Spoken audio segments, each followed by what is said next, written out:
The great thing about music is that just one record can change your mood. You know, if you're feeling depressed or anything, you can just put one record on, and instantly you're in a different place and you're happy or whatever. Hello, this is Chris Lowe, welcoming you to Blackpool Tower Ballroom.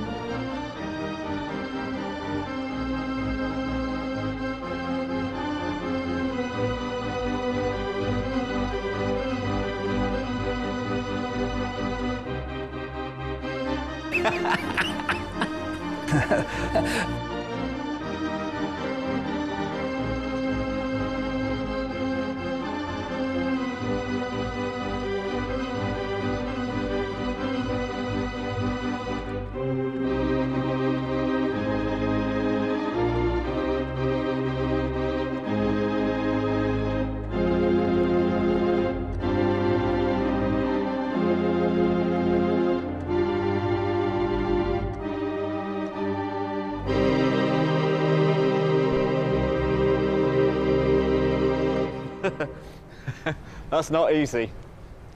Well, we lived in a middle-class housing estate on the edge of Newcastle in North Gosforth. In fact, we moved there in 1957, I think, when I was about 3, and my parents still live there. And in those days, it was right at the edge of Newcastle, so there were fields behind us, there was a farm behind us. So we used to get cows in the back gardens. And then I went to Catholic schools, because we were Catholics. The first one was run by nuns. When I look back upon my life, it's always with a sense of shame. I've always been the one to blame. For everything I long to do, no matter when or where or who, has one thing in common too. It's a sin. It's a sin. It's a sin. And then I went to St Cuthbert's Grammar School, and it was a sort of a sporty school. It was very football-y, and I had not no interest in football. I never even played football before, to be honest, and I was incredibly bad at it. Anything's possible. We're on the same side, or otherwise, on trial for our lives. I never really felt I fitted in there, because I didn't really fit in. I think Blackpool was quite a fun place to grow up. I was born on the street, and at the end of the road was the Pleasure Beach, and we were brought here as children as soon as we could walk, maybe before. So from a very early age, we were taken on the Pleasure Beach, and I seem to spend most of my life, any spare time, on there. The Pleasure Beach is always changing. That's one of the great things about it. There's always a new ride being built and old ones disappearing. And, you know, I worked here, a summer job once, operating the big wheel just down there. And if you're born in Blackpool, this is a place that you'll just sort of hang out and sort of take for granted, really. There used to be a very marked contrast between the last day of the season and then the very next day. It would go from very busy to very quiet instantly. But I always liked both. I always liked it when it was packed with all the tourists, and then it was really great when it became this dead, seaside, boarded up town. And I've always liked that as well, so I like both aspects of it, and I think that's probably reflected in my personality. I sort of like the morose and the fun.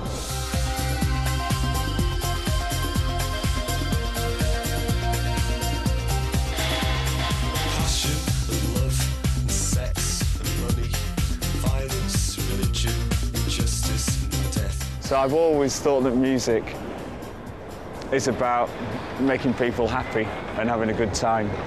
So I think that's because I come from Blackpool. Girls, boys, art, pleasure. Girls, boys, art, pleasure. They had the Young People's Theatre, which met on Saturday mornings. And it was at that time our mother said to me that she had a friend who acted here. So I started to come here then when I was just 11 years old. And I came every Saturday morning, and I was never a very good actor, by the way. My grandfather played the trombone. I think it's probably because of him and because of my mother that they insisted that I, learned the piano. And of course, because I played a trombone in a local northern brass band, that's probably why I do music, because of them. This is the Literary and Philosophical Society in Newcastle, and it's always known as the Lit and Phil for short. And I joined it when I guess I was 16 or something, and all my friends joined it. It's a library, which is great, because I've always been interested in books. I love just looking through old books and stuff. But also, it's quite a sociable place. People come here and just have a cup of coffee, and you can read the papers and the latest periodicals and magazines. And there's a room downstairs called the Loftus Room, where we used to sit and smoke cigarettes and chat. We used to get into trouble for making too much noise. I mean, when we were all 16 and 17, and there was a whole gang of us, I would sort of sympathise now. I'd probably be complaining now. I was a SWAT at school and was determined to get good exam results because I wanted to go to university to do architecture. We were always moving house when I was young, and so I became obsessed with house designs and the plans and stuff. And I think I was just always interested in buildings. So we were interested in theatre and music and David Bowie and what have you. And we liked this place because it was a secret world within Newcastle. Friends? Oh, I never had any friends. At the same time as I'm talking about, Newcastle was a rough place. It was quite scary.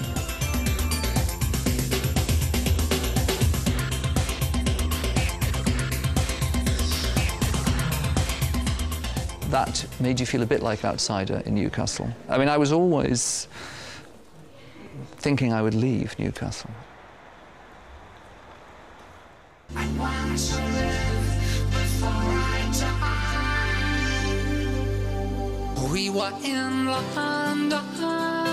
In 1972, I moved to London, and I lived in Tottenham for 3 years. We were in London. Tell it like it is. I went to Northampton Polytechnic, I only got 2 A-levels, so I was going to go to Nottingham University to do history and archaeology. Why I was going to do archaeology, I have no idea. It was a complete whim.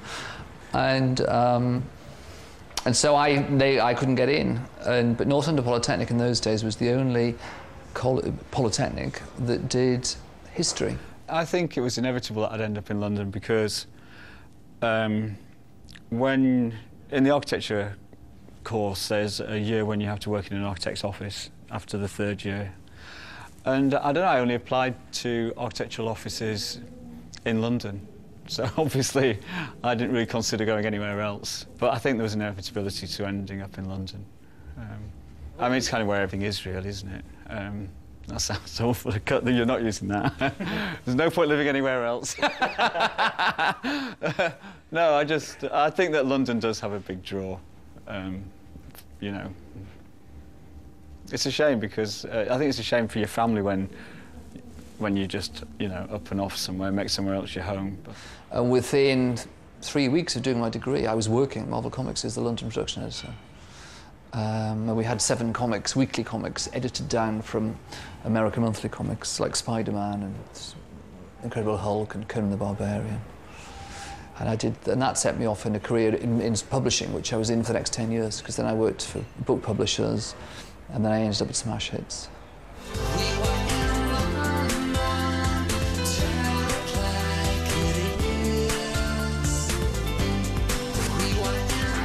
I sat in my bedroom and wrote songs all the time, and I used to play them to my friends. No time to lose, and where's the thief who'll tell you everything you've ever known?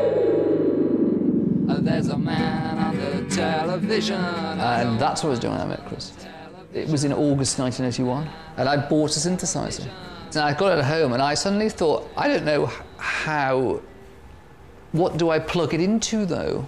Because it didn't have a speaker in it. And I had a sort of stereo system like everyone had then. And so I went down to the hi-fi shop at the King's Road, and I said this, and they made me a jack going into 2-pin stereo thing. But they had to make it. They stood there and they were welding at the back. And Chris Lowe walked in. It must have been fate, although I don't believe in fate, because neither of us are the sort of people that just start friendships like that, you know.